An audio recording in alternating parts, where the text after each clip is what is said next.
Hello दोस्तों, आप सभी का स्वागत है। दोस्तों, आज के उपदेश के माध्यम से मैं आपको उन 7 गलतियों के बारे में बताने जा रहा हूं जो गौतम बुद्ध अक्सर अपने शिष्यों और सांसारिक लोगों को कभी न करने की सलाह देते थे। दोस्तों, अगर आप अपने जीवन में खुश रहना चाहते हैं तो आज से ही ये 7 गलतियां करना बंद कर दीजिए। तो आइए बिना समय बर्बाद किए जानते हैं उन 7 गलतियों के बारे में जो व्यक्ति का जीवन बर्बाद कर देती हैं। नंबर 1, किसी को जबरदस्ती सलाह देना। दोस्तों, सबसे पहले तो ये समझ लीजिए कि हम सलाह क्यों देना चाहते हैं।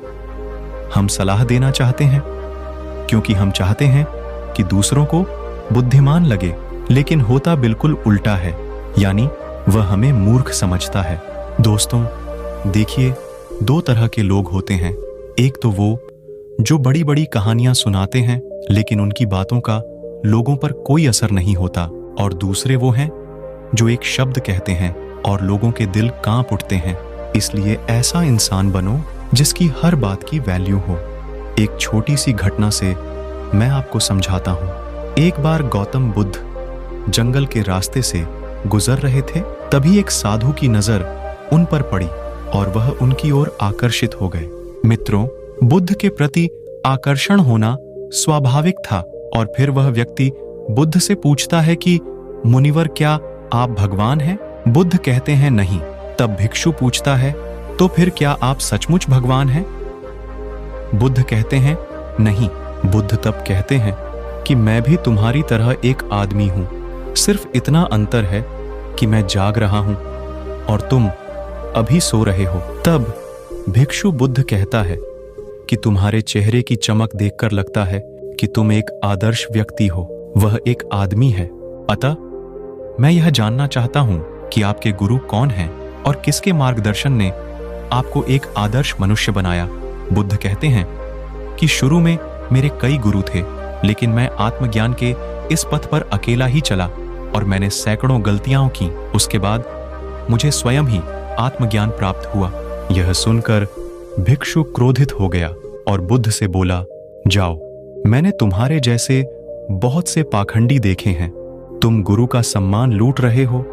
बुद्ध का उत्तर बिल्कुल सही था, लेकिन व्यक्ति के भीतर के बुद्ध का उत्तर गलत था। इसके बाद बुद्ध उस व्यक्ति को समझाने के लिए एक भी शब्द खर्च नहीं करते हैं। बाद में उन्हें इस बारे में पता चलता है, लेकिन उस समय बुद्ध अपनी ऊर्जा और समय बर्बाद नहीं करते। सूत्र यह है कि सलाह या ज्ञान केवल उन लोगों को दें जिन्हें इसकी आवश्यकता है। नंबर 2, अपने आप को किसी वस्तु, व्यक्ति या परिस्थिति से बांधना। दोस्तों, ये जिंदगी 2 रास्तों पर आधारित है। पहले आप प्रगति करोगे और फिर विनाश की ओर जाओगे। तो एक बात तो तय है कि अगर आप अभी प्रगति नहीं कर रहे हैं तो आप हर पल विनाश की ओर बढ़ रहे हैं। ये बात भले ही आप जानते हो या नहीं। दोस्तों, लोग नशा इसलिए नहीं छोड़ते क्योंकि उन्हें अभी तक पता नहीं होता कि यह भविष्य में कितना विनाशकारी हो सकता है। इसलिए जो चीजें आपके भविष्य में बाधा बन रही हैं, उन्हें धीरे धीरे ही सही आज से ही छोड़ना शुरू कर दें, फिर आपकी जिंदगी धीरे धीरे बदलने लगेगी। नंबर 3, हर किसी की सलाह को ज्यादा गंभीरता से न लें। दोस्तों, उसकी सलाह को गंभीरता से न लें जो देने लायक न हो। कैसे पता करें कि कौन योग्य है और कौन नहीं? सीधी सी बात है, अगर कोई बुजुर्ग व्यक्ति है और सभी लोग उसका सम्मान करते हैं तो सिर्फ इसलिए उसकी सलाह को कभी गंभीरता से न लें। बड़े बुजुर्ग अच्छी सलाह देते हैं, लेकिन यह हर बार सच नहीं होता। दोस्तों, अगर आप कुक बनना चाहते हैं और किसी गायक से सलाह लेते हैं तो संभव है कि गायक आपको सलाह तो दे, लेकिन आपका खाना नहीं बनेगा जो मानक आप चाहते हैं। हर सलाह को अपने अनुभव के आधार पर परखें और बिना अनुभव किए किसी नतीजे पर न पहुंचें। तो दोस्तों, हर किसी की सलाह को गंभीरता से न लें।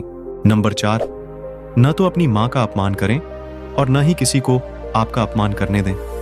इस पूरी दुनिया में अगर कोई है जो आपको निस्वार्थ भाव से प्यार करता है तो वह आपकी अपनी मां है।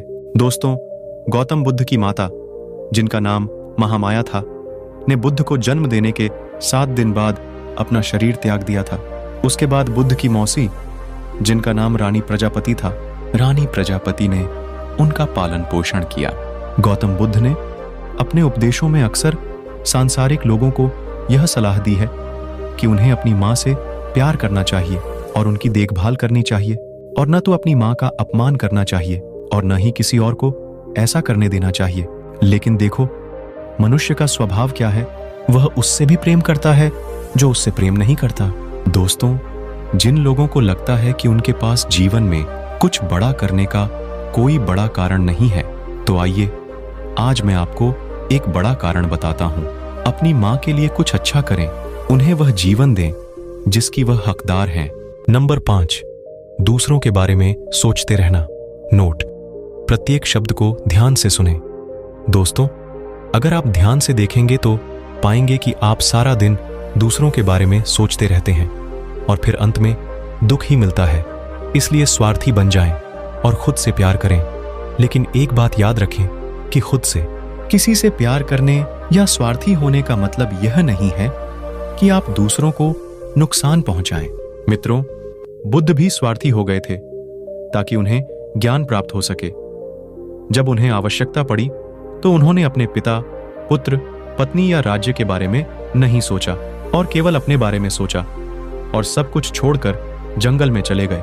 इसलिए जीवन में स्वार्थी होना जरूरी है, लेकिन सही मकसद के लिए और ताकि इससे किसी को नुकसान न पहुंचे।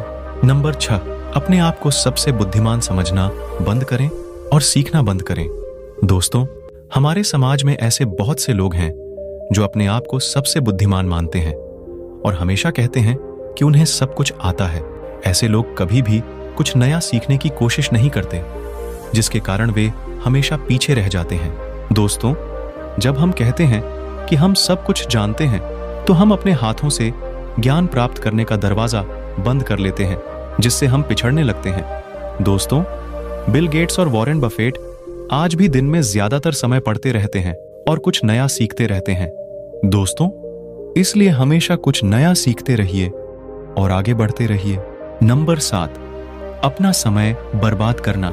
दोस्तों, जो दिन प्रतिदिन अपना समय बर्बाद करते रहते हैं, बाद में बहुत पछताना पड़ता है, क्योंकि समय, जैसा कि हम सभी जानते हैं, कभी वापस नहीं आता। दोस्तों, हमारे पास चाहे कितना भी पैसा हो, हम उस पैसे से 1 सेकंड भी समय खरीदकर वापस नहीं ला सकते। इसलिए हमारे पास जो भी समय बचा है, हमें उसका सदुपयोग करना चाहिए और कुछ ऐसा करना चाहिए जिससे लोगों और दुनिया का भला हो। दोस्तों, ये थी वो 7 गलतियां जो हमें अपने जीवन में कभी नहीं करनी चाहिए। और अगर आप भी अपने जीवन में ये 7 गलतियां कर रहे हैं, तो आपको अब से ये 7 गलतियां करना बंद कर देना चाहिए। दोस्तों, आपको यह उपदेश कैसा लगा? कृपया नीचे दिए गए कमेंट बॉक्स में कमेंट करके हमें बताएं। साथ ही अगर आपको ये उपदेश पसंद आया और ये आपके लिए उपयोगी लगा, तो इस उपदेश को अपने दोस्तों के साथ जरूर शेयर करें। दोस्तों, हम आपसे फिर मिलेंगे ऐसी ही एक सेल्फ हेल्प सलाह के साथ। तब तक आप जहां भी रहें, खुश रहें और खुशियां बांटते रहें। हमें अपना बहुमूल्य समय देने के लिए हार्दिक धन्यवाद।